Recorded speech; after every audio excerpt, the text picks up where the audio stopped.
nyo atau tanya pegal Pak Uronyo nyo adalah siwa katanya osis. Nyo kegiatan Pak Uronyo diperakarsai dengan dana kampung. Memang kegiatannya juga memang amanah daripada Menteri Desa, Menteri Pengkampung. Jadi wajib saya ikuti.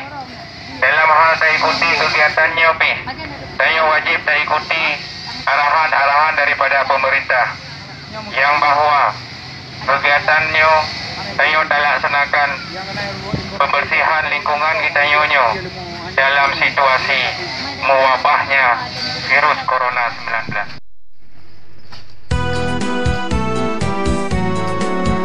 Sampai dapat jauh tapi kurang lebih dalam kerumunan 1 meter kurang lebih jarak yang perlu. Pertanggungjawabkan dengan Pengkampung.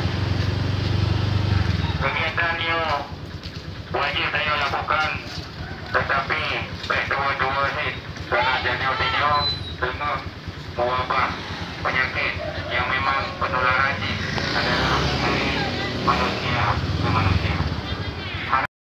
Tetapi dalam keadaannya yang kagak pegah, saya tak jaga bro. Tetapi di luar rumah